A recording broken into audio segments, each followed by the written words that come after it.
Okay,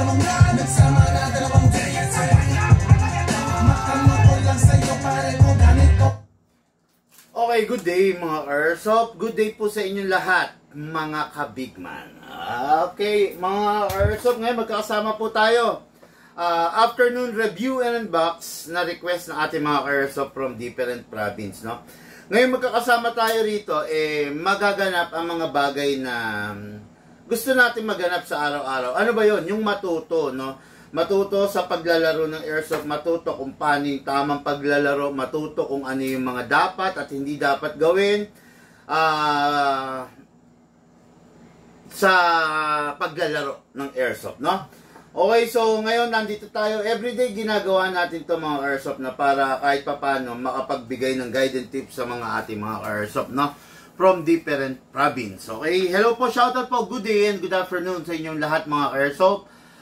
Shoutout po sa ating mga Airsoft na attorney, na doktor, na security guard, na construction worker, na engineer, na seaman, na OFW. Hello po sa inyong lahat. Shoutout po sa mga Airsoft natin na politiko, senador, mayor, congressman. Salamat po at nagtitiwala kayo at patuloy ang pagsuporta ninyo sa Bigman Hobby Shop. Okay, no? Shoutout, Sir Darwin Velasco of New Isabela, Tacurong City. Hello, Sir Darwin Velasco. Ito na po yung unit mo. Sa ngayon, i-review and unbox na rin po natin. Shoutout, Sir Mateo Sulweta, Roa City, Capiz. No? So, ang lalayo ng ating mga Airsoft for today, no? Pero, ganun pa man, syempre dire-diretso, ganun pa man, talagang ibibigay natin yung gusto ng ating mga Airsoft, no? Sayang to, wala siyang ano. Sana nagpalagay yung ka-Airsoft natin ng ano rito, ng, alam mo yon, ng holographic scope, no? Kasi mahirapan siya biruin mo, wala siyang front and rear sight, no? Pero kung sakaling hindi siya mag-order ng front na ay ng scope, bibigyan na lang kita ng ano, bossing, free na front and rear sight, no? Ito, pares to, front and rear sight para dito sa unit mo, no? Pero kung makakapaglagay ka ng scope, mas maganda kasi para mas maging masarap yung paggamit mo. Okay? Shoutout Darwin Velasco, New Isabela, Tacurong City. Yung unit niya mga Airsoft, this is the HK 416, pero ito yung long version, no? Meron kasing short version ito mga Airsoft, no? Mas maiksi I think ng 6 inches, no? So ito, long version, syempre mas malakas, mas accurate, mas magandang ang pag-fire, no? The more the long, the more the better pagdating sa Airsoft. Pero syempre, ang downside nito is mas mabigat siya kaysa dun sa short version, no? So kung naghahanap ka na mabigat, medyo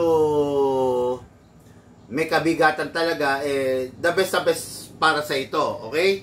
So, this is a full metal M4 rifle, no? Nakapasok pa rin siya sa M4 category. Kaya kumbaga kahit na HK siya, standard pa rin ang pyesa niya. Yung mga M4A1 carbine, same lang rin ang mga pyesa niyan, no? Kaya napakasarap naman talagang gamitin ito. Hindi ka kakaba-kaba na baka on the long run bigla sasabihin walang pyesa. Hindi mangyayari yun, no? Kasi M4 system, kahit anong sabihin, M4 system pa rin to. Ibig sabihin, pag sinabi M4, lahat ng parts M4 standard yun. Air seal nozzle, gearbox, gear, half-up chamber, half-up rubber, inner barrel, lahat yun mag-fit kasi para talaga dito yun. Sabi nga, standard M4 series siya. Okay? So, ito yung unit natin kay Airsoft, no? Darwin Velasco, New Isabela, Tacurong, at saka isang rifle, at saka isang pistol. Ang unit natin kay Airsoft, the Glock 35, no? I don't know kung anong gagawin ni Bossing, maglalaro siya or what, no? Pero ang kinuha niya is Glock 35 na with rapid fire, no? Ang Glock 35 is halos same siya sa Glock 18. Ang Glock 8, Glock 18, Glock 23, at ang Glock 35 magkakaparehas sila when it comes to firing mode. Meron siyang single fire, kaya pag nasa taas, single fire. At pag ibinaba mo naman yan, rapid fire naman yan. Pare-parehas yun, ha? 18, 23, and 35. Ngayon, meron lang akong tips sa inyo, no? Pag ang unit ninyo is may rapid fire, expected nyo na medyo hindi ganun katagal ang buhay niyan. Especially pag madalas kayo mag-rapid, no? Kahit anong ganda ng unit, when it comes sa rapid fire, talagang medyo nagkakaroon sila ng problema kasi sa totoo lang, ang pistol hindi naman design para magkaroon ng rapid. Yung rapid fire function pagdating sa pistol is nagiging ano yun, nagiging torture sa kanya yun, no? Yung rapid fire. Ngayon ang tanong, sasabihin ng iba, di bale, okay lang yan, big man, kasi ang gagamitin ko naman puro single fire lang. Madalang naman ako, hindi naman ako, or madalang naman ako magra-rapid fire. Same lang po iyon mga ka-airsoft. Pag nasira yung mismong gear, yung hammer assembly ng single fire, damay na din po dun yung rapid fire, no? Pag nasira yung rapid fire gear hammer assembly, damay na rin po dun yung single fire. Vice versa, no? Hindi nyo pwedeng sabihin na, di bale, puro single fire lang ako, o kaya, di bale, madalang lang naman ako mag-rapid fire. Once na masira yung gear assembly ng rapid fire, damay na rin si single fire, no? Indication na pag nasira ang hammer assembly ng isang pistol is nagra-rapid na siya. So, pag nagra-rapid siya, kahit naka-single fire mode ka naman, indikasyon po yun, nasira na, no? So, ako lagi kong sinasuggest sa inyo, kung hanggat maaari, kung pwede, bumili lang kayo nung single fire lang, no? Pero sa pagkakataon na to, ang pinili ng ating ka-airsoft is yung may rapid fire. Okay lang naman, wala naman po tayong against doon. Nandito lang naman tayo para magbigay ng paalala, no? Kasi importanteng mapaalalahanan natin yung mga airsoft natin, sabihin natin yung totoo regarding sa unit kasi lahat sila blind dun sa function ng baril, eh, 'di ba? Hindi nila alam. Kaya kung sa una pa lang ipapaalam natin, magiging maganda kasi bakit? Magiging aware sila, no? So this is the Glock 35, no? Makikita niyo ang Glock 35 is mas mahaba than the Glock 18 and the Glock 23. Okay? Ang Glock 18 is ito lang. Alisin niyo itong part lang na to. Alisin niyo tong tip na to na almost 1 inch, no? Yan lang ang Glock 18. Kaya naging mas mahaba to. This is the Glock 35. Kumbaga talagang ito yung parang modern version, no? Glock 17, Glock 18, old version, Glock 34 and Glock 35 is ito yung modern version, no? Ayan, makikita nyo, tatandaan nyo, alisin nyo lang tong tip na to kasing parehas na siya ng Glock 18, okay? So ito yung unit natin airsoft, Darwin Velasco. The next unit natin, Mateo Sulweta Opro City Copies. Ang unit niya ganun pa rin, Glock 35, silver edition nga lang. Ngayon yung Glock 35 niya, kung makikita nyo, ganun din, no? Ito, mahaba, mas mahaba than the Glock 17 and 18, no? So pag ito, inalis mo tong part na to, ito lang yung Glock 17 and 18. Ayan, ha? So ito, silver edition, napakaganda ng pagkaka-silver niya, no? Hindi siya pipitsuging silver. Ayan, makikita niya, no? So ito yung unit natin ka-airsoft, no? Mateo Sulweta Opro City Copies, okay? Dalawang Glock 35 at saka isang HK416 na super, na long rifle, no? Napakaganda niyan. Napakasarap gamitin yan, no? Okay, so, nasa na ba tayo? Okay, magandang tanghali. Ba't cheap? Anong cheap? Anong pauso yan? Hindi po ako cheap, no? hindi po ako yung seller na cheap, no? Big man po ito. Big man hobby shop po. Baka po nagkakamali kayo ng page na pinapanoodan. Don't call me cheap, no? Hindi ako cheap, sir, cheap, or cheap mate. Hindi po ako gano'n, no? Tawagin nyo na lang po, big man, no? Baka po kasi mali kayo na pinapanooran na page, ma-detect po ng system natin. Baka po ma-block kayo, no? Huwag po kayong gagamit ng mga tawag or name or magbabansag ng ibang name kasi pwede kayong i-block ng system natin, no? Paki-delete po yan, Louie di gumatay, no? Paki-delete po yung sinabi nyong chip kasi mabablock po kayo ng system. yung system kasi natin mga ka-airsoft, auto-block yan dun sa mga unnecessary words na nababanggitin nyo. Auto-block po ang mga page natin, no? Kaya alisin mo yung word na chip, paki-alis lang, baka ma-block ka, sayang, himbis na matututo ka dito sa atin, hindi ka matututo, mawawala ka sa page, no?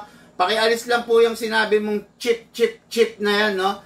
Bossing, para lang rin po sa iyo yan. Kaya nagbibigay paalala lang, no? Huwag kayong magbabansag ng mga yung mga unnecessary words, no? Kasi yan kumbaga, kayo rin, bahala kayo, no? Hindi po, baka kasi mali kayo na pinapanooran, no?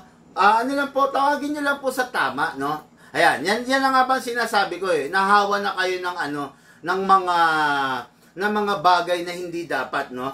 Yan, tatawagin nyo yung isang tao, chip. Diba? Hindi naman ako yung chip, diba? Tapos, yan, tatawagin nyo yung isang unit sa code, diba?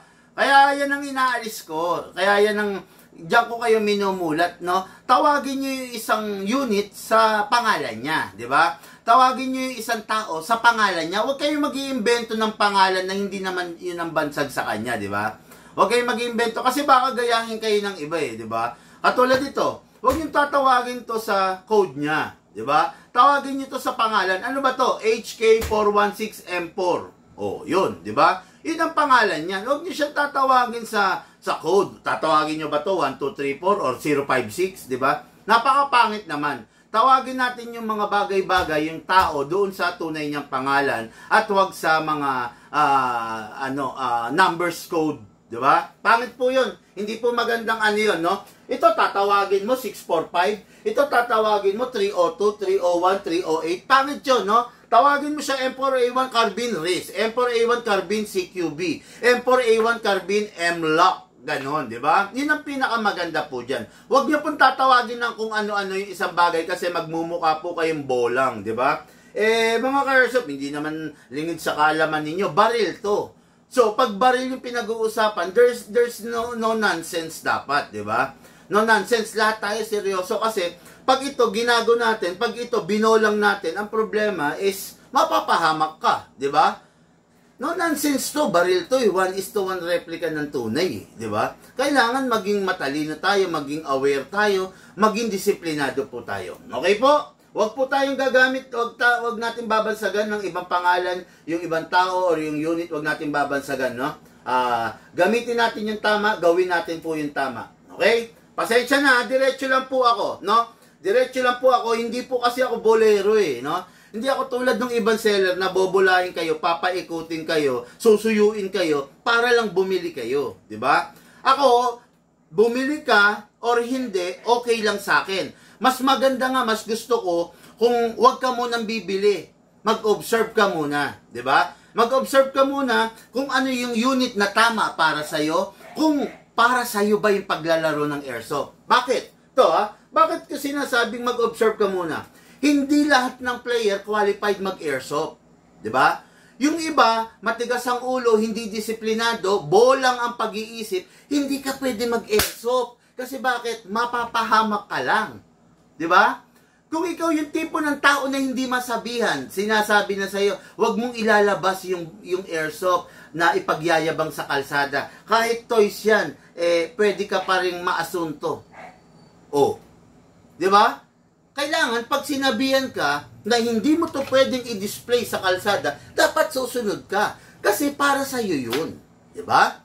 Para sa'yo yun Di ba? Ngayon, kung ikaw yung tipo ng tao hindi marunong sumunod, sinabihan ka na ito hindi mo pwedeng gawing biro, ipangharot sa mga barkada mo, ginagawa mo pa rin, putya, hindi para sa'yo airsoft. Sisirain mo lang yung community ng airsoft, di ba? Anong magiging mindsetting ng mga kapitbahay mo, ng mga tao sa paligid mo, na ikaw na naglalaro ng airsoft hindi disiplinado? Anong magiging mindset ng mga tao dyan? Yang airsoft na yan, delikado yan. Yang airsoft na yan, bawal yan. Yang airsoft na yan, pwedeng gamitin ng mga taong kriminal yan. Di ba? Ganun na magiging mindsetting. Sisirain mo yung buong community ng airsoft community. Di ba? Himbis na ang airsoft is a sports, bandang huli pagbabawal to ng mga gobyerno dahil lang sa isang taong walang disiplina na tulad mo. Di ba? Ganon. Kaya ako, sinasabi ko sa inyo, huwag kayong bibili agad ng airsoft. Mag-obserba muna kayo kung ano sa tingin nyo yung airsoft na para sa inyo at saka kung para sa inyo ba talaga yung airsoft, no? Ayun. Pasensya na po, no? Bossing, mga bossing, hindi natin kasi ugali yung mambola eh, no? Hindi natin ugali yung manuyo, no? Hindi natin ugali yung manuyo ng mga bolang, ng mga bonjing na player, 'di ba? Ang gusto natin, no nonsense, airsoft to, baril to, mapapahamak ka rito kung hindi ka susunod. Okay? Yan ang sinasabi ko. Kaya palagi gawin lang natin yung tama regarding do sa airsoft, no? Huwag tayong sosobra, huwag tayong masyado magiging bibo, huwag tayong magiging mapag-eksperimento kasi mga airsoft, kayo rin po ang malalagay sa kadelikaduhan pag hindi po kayo magko-comply, susunod ng maayos doon sa mga sinasabi natin. Okay? Ayan, ha? Kaya siguraduhin lang natin na susunod po tayo. Okay? Ngayon, so, dire-diretso na tayo, no? Darwin Velasco of New Isabela, Tacurong City. Ang unit niya, ito, ay alis muna natin ito. Dito. Ang unit niya is ito. Okay? The Glock 35 Black Edition. What is special and good about the Glock 35? Maka-airsoft, modern type siya. Kita nyo, mahaba siya. Unlike sa 17 and 18, mas maikse. Modern type, meron siyang rail dito sa baba para sa mga upgrades like flashlight, ano pa ba?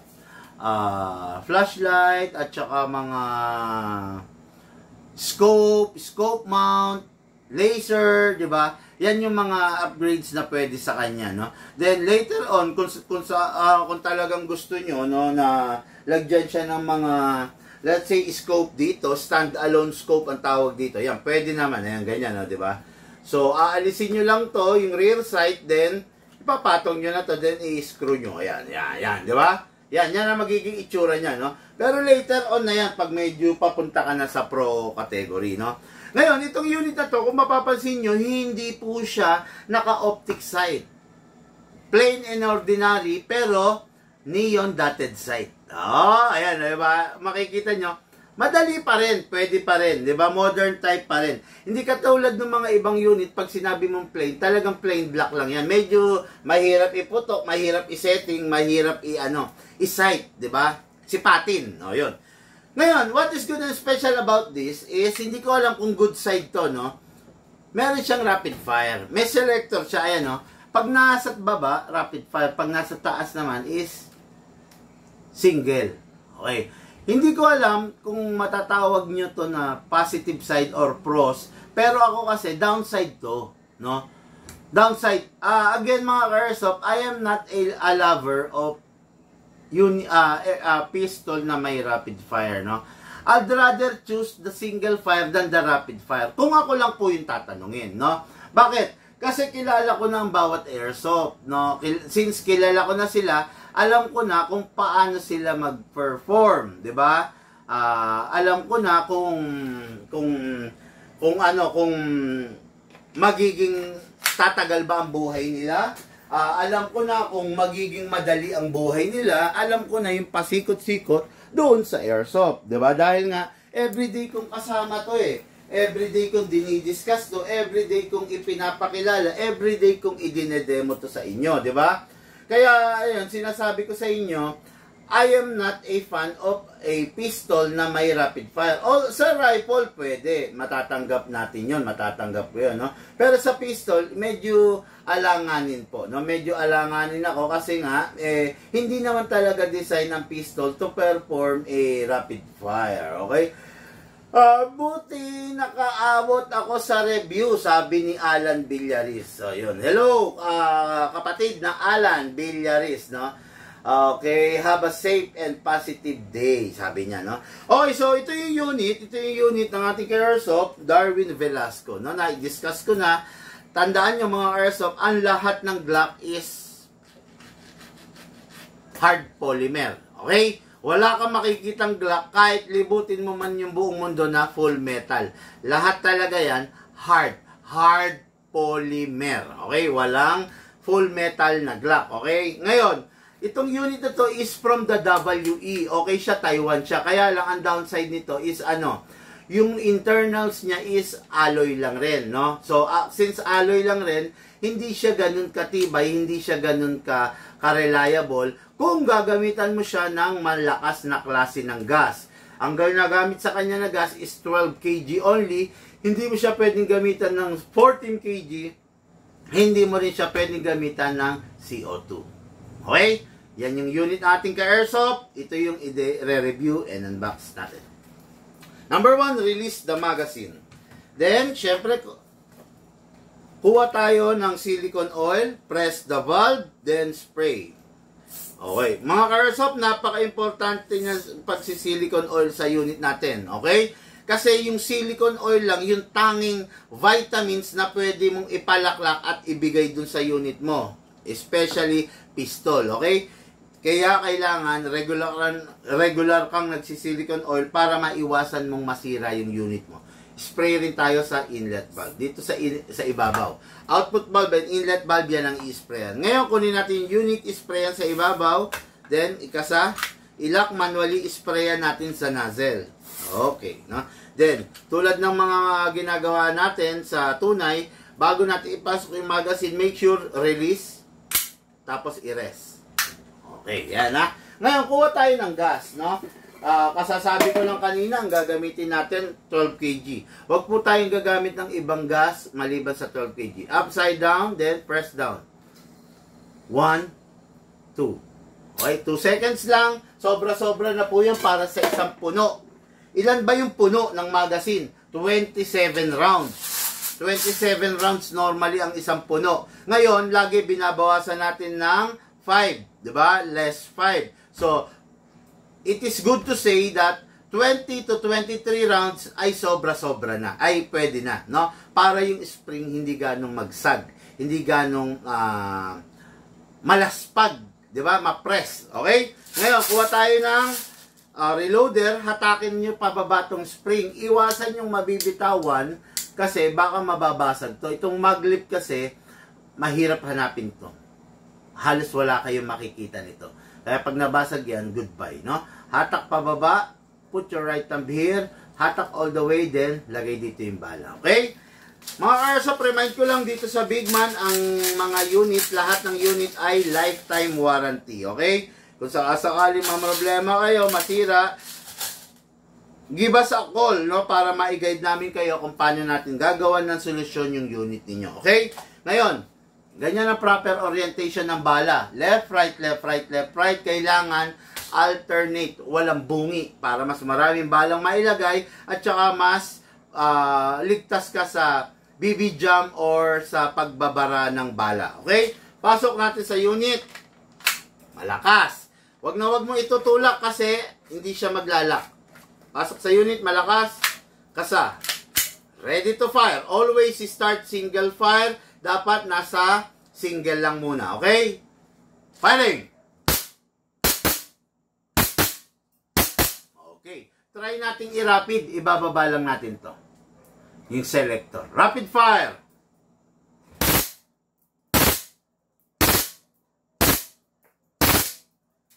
Okay. Then, pwede na natin ibalik sa single fire.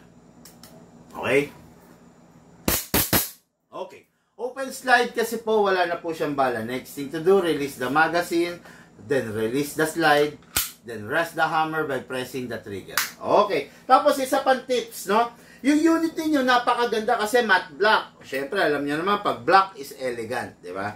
Ngayon, ako I do suggest bago niyo itabi yung unit niyo na matte black na Glock is punasan niyo yung mga excess oil. Tapos makakatulong din yan kasi yung mga kamay natin merong acid to. Acid dahil, halimbawa, minsan di natin napapansin, nagpapawis tayo or pasmado ka, acid yan. Makakasira yan ng coating ng barel. Ngayon, yung unit mo, syempre, bago mo itabi, kumuha ka ng malinis na basahan, punasan mo para laging mukhang bago. Okay? Ganun din sa magazine, no? Ayan, punasan lang natin. Ayan, para laging mukhang bago. Alam nyo naman, yung unit napakaganda, di ba? Pag laging mukhang bago, pag walang gas-gas. Pero minsan, di ba, yung unit, yung mga unit, yung mga bagay na gamit natin, pag meron ng gas-gas, di ba? Medyo nakakatamad ng gamitin, di ba? Kaya, maniwala kayo sa akin sa sinasabi ko, bago itabi yung unit, siguraduhin na i-perform natin yung mga dapat para sa kanya. Ano yon? Punasan natin, wipe those excess oil, at saka siguraduhin walang bala bago itabi, at syempre, walang naka-stack na hangin, marami man or kaunti. Press natin. Okay, yon. Yan. Wala na lamang hangin, pwede na pong itabi yan. Unit ng ating ka-airsoft, yung pistol ni Sir Darwin Velasco. Dako tayo rin sa rifle niya. Ito, pistol niya to, ha. Okay, dako tayo rito sa rifle niya. Okay, mga airsoft, from the gas type, airsoft, pistol, tama, pupunta tayo sa battery type. Okay, mostly of the rifle are battery type. Most of the effective rifle and reliable rifle on the market are battery type. Although, meron tayong tinatawag na GBBR gas type. Pero, for me, on my own opinion ko to, hindi sila ganun ka-effective on game. Bakit? Kasi syempre, gas type sila. Kung sa pistol nga, minsan medyo ramdam natin, malakas din sa gas. Minsan, ramdam natin, mamumulubi ka rin sa gas, di ba, sa maintenance. Lalo na sa rifle. Kasi ang rifle, nagko-consume ng katumbas ng 4 na pistol. Okay, ha? Ang GBBR rifle is nagko-consume ng halos katumbas ng 4 na pistol when it comes to gas consumption. Kaya medyo mamumulubi ka talaga. Itong rifle na to is a AEG, powered by a battery. Kaya matipid, no? Ano ba yung pros ng AEG? Okay, ang good side ng isang AEG is para lang siyang cellphone. Nalobat yung cellphone mo. Anong gagawin mo? I-charge mo, di ba? Ganun din ang rifle. Nalobat, anong gawin mo? I-charge mo yung battery. Di ba? One full charge of the battery ng isang rifle is good for 10 magazine. Each magazine of the rifle has a maximum rounds of 300. So, 10 times 300 equals to 3,000. Therefore, maximum na capacity nito is 3,000 rounds. Diba? Yan. Diba? Yan. Powered by a battery. Ay, a rechargeable battery. Okay? 3,000 rounds. Ang dami, di ba? Ito ngayon, ha? Ang bawat rifle na pinapowered ng battery, kailangan marunong tayong mag-maintain. Ayaw na ayaw ng battery yung nag-iinit. Ayaw na ayaw ng battery yung nasasaid ang karga, na dead drain. At ayaw na ayaw ng battery na na-overcharge ka. Pag yung tatlong sinabi ko na yan, okay, sinunod mo, hindi ka problema sa battery na LiPoly. Ang binibigay kong battery is a LiPoly battery. So, ano yon? Upgraded battery. Okay? Ngayon, ang battery kasi na LiPoly, merong lifespan na 2 years. After 2 years, mabilis na siya maglolobat. Okay? I-charge mo itong battery na to ng 2 hours. Pag within 2 hours, napuno, very good. Pag hindi siya napuno within 2 hours, bunutin mo muna, then saka mo i-resume ng charging. Kailangan ko ng adapter. Okay, saka mo i-resume ng charging, di ba? Okay, yan. Ngayon, ito na tayo. This is a full metal rifle. Makikita nyo, purong metal. Solid talaga itsura niya. Ang tindi ng datingan niya, di ba? Ayan, o. Ayan. Okay? Ngayon, ito. Saan nilalagay yung battery? Dito pala yun. Okay. Saan nilalagay yung battery ng isang rifle? Pag mga modern type of a rifle, tulad nito, sa buttstock. Pero meron tayong rifle na kung tawagin commando, dito nilalagay sa receiver, diba? Pero ito, dito sa buttstock. Paano ilagay yung battery? Twist. I-twist nyo yung takip. Okay, ayan. So, ito na yung rubber na takip. Kunin nyo yung battery. Ilalagay ninyo, isusuksok ninyo sa butt tube. Pasok. All the way, then plug nyo itong plug. Okay? Yun. Yan. Hindi ko na muna isasara kasi ano lang naman, test fire lang naman. Okay? Single fire. Rapid fire. Single fire. Rapid fire. Yun. Napakaganda, di ba? O, sige. Ito na. Kunin natin yung magazine. Okay? So, this is the magazine. Parang ganito rin yan, parehas lang. Gamitin ko na lang akin kasi may bala na. Yung magazine binubuksan sa ibabaw, tapos binubuhusan ng bala. Pag napuno, isasara. Yung magazine, merong gear sa ilalim kung tawagin ng kamot. Yung ibinuhos natin bala rito, itutulak, kailangan papunta rito. Papunta sa unit. Okay? Pag hindi mo siya kinakamot sa ilalim, yung mga bala will remain lang dito. Hindi siya matutulak papunta sa unit. Kaya importanteng kamutin natin sa ilalim. Ayan ha. Okay, ngayon ito na. Pasok natin sa unit. Pag meron na, make sure you heard the clicking sound at make sure na hindi malalaglag. Ngayon, magpa-firing tayo. Meron siyang safe para hindi mo mapindot. Sorry. Yan, naka-safe para hindi mo mapindot. Meron siyang single fire. Meron rin siyang rapid fire. Okay? Safe muna, then unsafe natin. Firing tayo. Firing!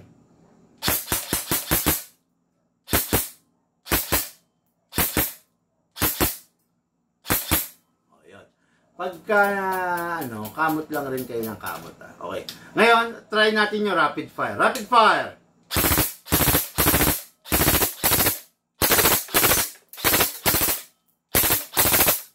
Sarap. Single fire.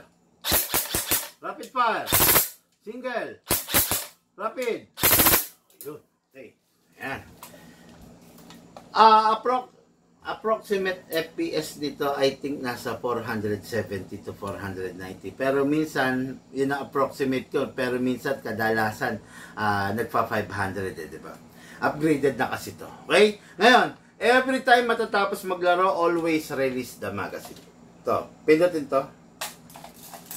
Then clear the chamber. After you clear the chamber, sayang naman ang pagkaka-upgrade kung di mo siya i-re-rest, di ba? Lagay natin sa rapid fire, i-press mo siya ng 1 seconds. Then single fire, then safe. Oh, yan. Okay, yung itong unit na to talaga mag-enjoy ka, itong unit na to talagang masasatisfy ka dahil sa ganda ng quality niya, di ba? Itong unit na to, masarap gamitin lalo na kung gagamitin mo siya ng tama. Okay? Ayun. Sundin nyo lang mga Airsoft yung mga pinapayo ko para hindi po kayo mapahamak, no?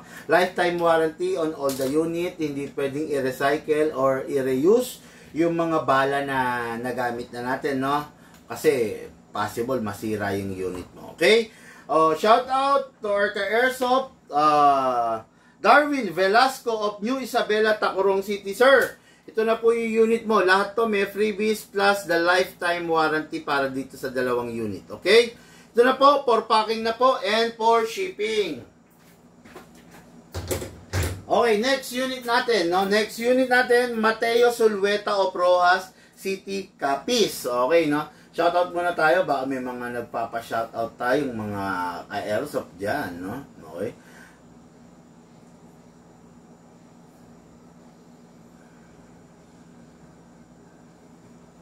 Okay. Pansinin po, may flash ako nakikita sa background. Baka may pundido ilaw, sir. Flash? Anong flash? Anong flash? Nagpa-flash na ilaw?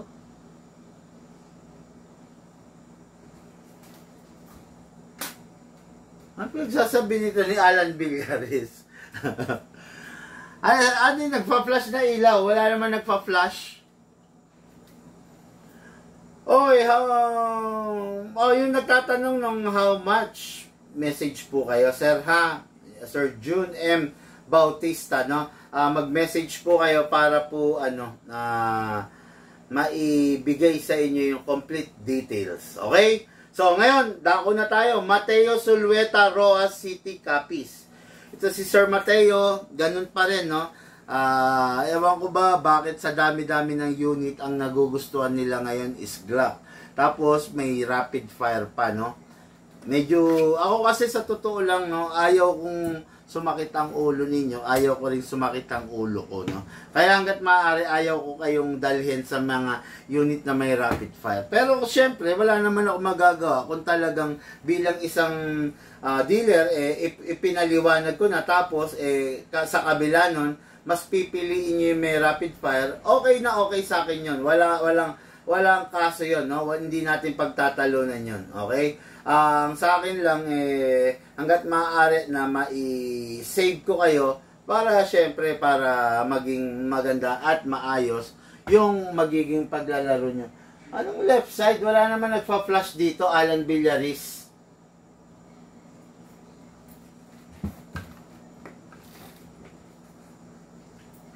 Wala naman nagpa-flash.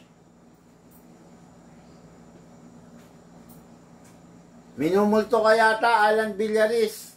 Kapatid na Alan Villaris. Minumulto ka. Left side. Left side of the screen o left side ko?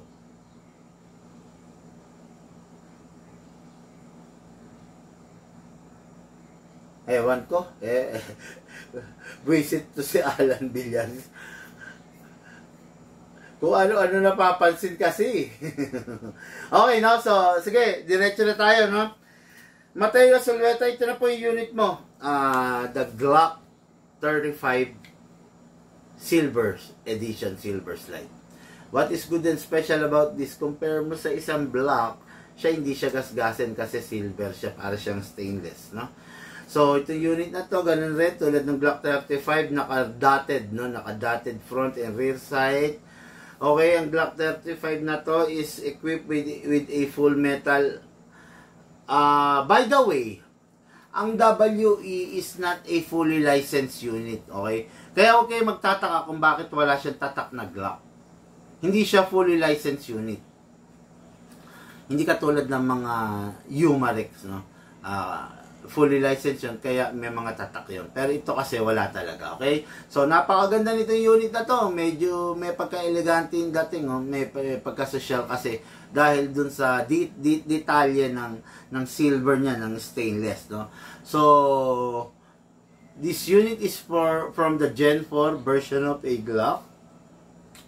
Maganda naman siya.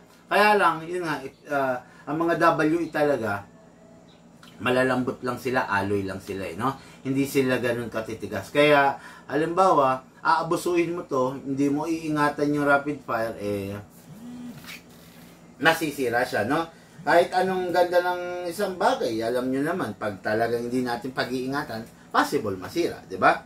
Pero, sundin mo lang yung tama, proper maintenance, mas nakakalamang yung hindi pagsakit ng ulo mo. Okay? Ngayon, kuha tayo ng oil, press the valve, pindutin, then spray. Okay. After that, dito sa ilalim. Okay. Kunin natin yung unit, sprayan sa ibabaw para malesen yung wear and tear. Kasa, ilak manually, sprayan yung nozzle. Okay. That's it. Then release, then rest. Ngayon, ang ilalagay natin bala rito ang ilalagay nating hangin is 12 kg only. Upside down, then press down.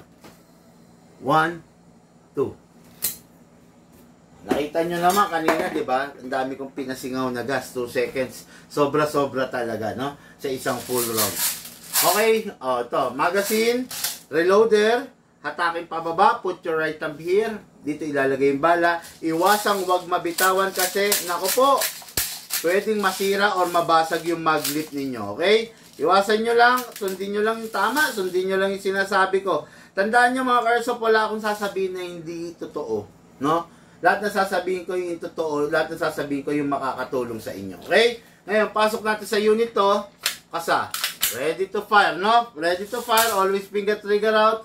To, Single fire, ito yung rapid fire. Pag binaba, single fire muna tayo. Okay, single fire, firing!